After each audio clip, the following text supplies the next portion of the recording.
Going on in this studio. It is a great question. For the record, my guess was wrong. I have the answer here now.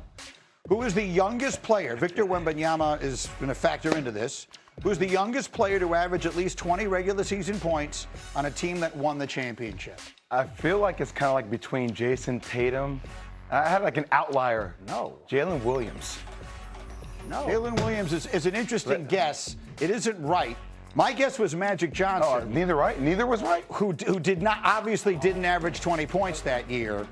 The answer is Kobe Bryant. The Kobe answer Bean? is Kobe was 21 in 2000. And actually the second youngest is also Kobe Bryant. What? The following year. And the fourth youngest is also Kobe Bryant in 2002. Hey, Jay. They won it 3 straight years. He was 21, 22, and 23. Kareem Abdul-Jabbar sneaks in the middle of that. Respect, Jalen Kobe. Williams was 23. So he was 23. He made so the list. he made the list. It's not a terrible guess. Okay. It's not the right answer.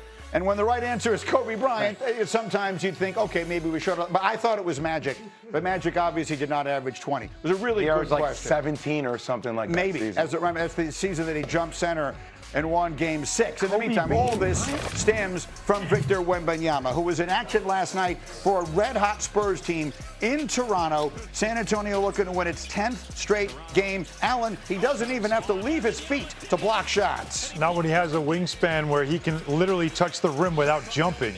5 blocks for Wembanyama last night. Speaking of reaching the rim without jumping, Jay. It's one of the best offenses that you can have when you can lob the ball at the rim and nobody can get to the peak height that he reaches. And then we got De'Aaron Fox. Sometimes we forget that he's there and how good he is. This would tie the game at 96. We got a good game last night north of the border. 4 minutes left in the fourth. Spurs up 3. Wembanyama, he's got that. Quiet night offensively for him. He had 12 points, 8 rebounds. Spurs up 6. 2 minutes left in the fourth. Jay Will, De'Aaron Fox. How about the angle on this baseline jumper? Look, a lot of people talk about the Spurs winning it. Having a veteran on your court like De'Aaron Fox will be critical for that to occur. He had 28 seconds left, down by 3. Last chance, Brandon Ingram for the tie.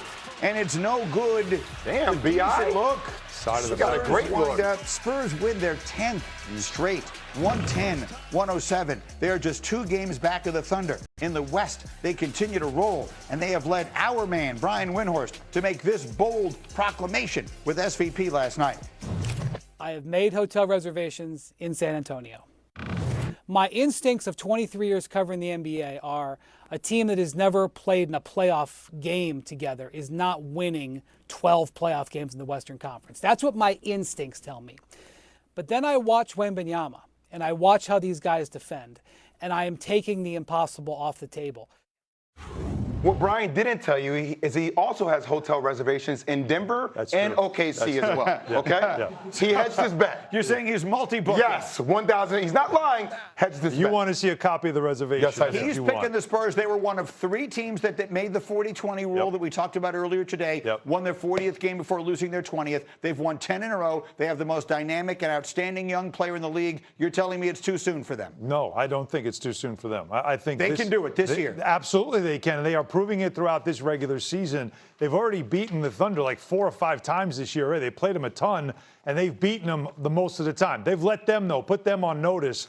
I think they also, beyond Wembanyama, they have great depth. They have a ton of guards that they can keep throwing at you. They are very well coached. They could have easily tanked that game last night. They did not. They wanted that win, came back from down 15. They can shoot the 3. Jay, they have everything you need to win, and they have beaten Denver. They have beaten OKC. The teams they have to get through, they know they can beat. Greeny, I know you want somebody to say it, so I'll say it. It's too soon, and that's okay. Yeah. It's okay, because they're going to be there for the next 10 years with a guy like Wemby if he's lucky enough to stay healthy with their young core.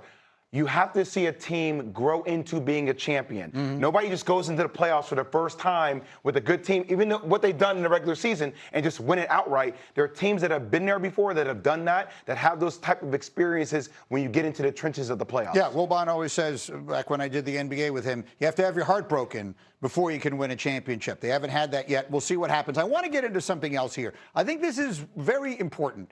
So Wemby right now has the 4th shortest odds to win MVP on DraftKings. Shai Gilgeous-Alexander is still the favorite, but he is getting dangerously close to the 65-game threshold. He can only miss 6 more games, and he's not coming back for at least another week, it looks like, at this point. So he's probably going to fall under there. Nikola Jokic can only afford to miss 1 more game. And so there was a story yesterday that suddenly Cade Cunningham, his odds are getting shorter and shorter and shorter because he may win, with apologies to him because I don't mean it to sound disrespectful. He's a terrific player. But he could wind up winning the award by default. If Jokic and SGA fall under the 65-game threshold, all of a sudden Cade Cunningham is the next best option, which leads you, Jay Will, to say what about the 65-game threshold? I don't think it should be a thing. I think we should throw that out. I think that feels outdated. I think that was when people were load managing a ton and we had no metrics. If SGA finishes with 64 games, you're telling me he's not deserving, or 66 games, or 64, he's not deserving of winning an MVP? Like, Jokic has been out with a legitimate knee injury. Right. Legitimate knee injury. He's playing through that. You're telling me if he misses 1 more game, then he's disqualified? Yes. Like, I just don't think, how do we get to 65? It feels like such an arbitrary 20%. number. Play 20% of this. You get 20% off. That's basically what it is. So you just have to play about 79, 80% of the games, and you're good. And that's not asking a lot. Wait, 20%. You could be off for time out. 20% of the season. Alan, that's a lot. With all due respect, have you ever played an 82-game season? No. Playing an 82-game season is a lot. Yeah. It's not. And I'm just I'm being Jay, honest Yeah, about. but Guys, the Don't game do is. this. Greeny, you want to do it? The game is faster than ever before. Players are I running know where you're gonna go. 7x miles more than they ever have before. The training is different than it's ever been before. I'm not saying that the game is more so difficult. are all the amenities, Jay. All the amenities are different. But why do you think we're changing all this up, guys? I once ran These are into soft tissue injuries here. Carl Malone and John Stockton online. And you know what the pace of the game was back then, Greeny? At the Cinnabon in LaGuardia in the morning, because they were waiting for a flight to take them to a game they were playing that night. The Understood. players of today don't have that issue. They're not eating Cinnabon. So you're saying the game is easier today?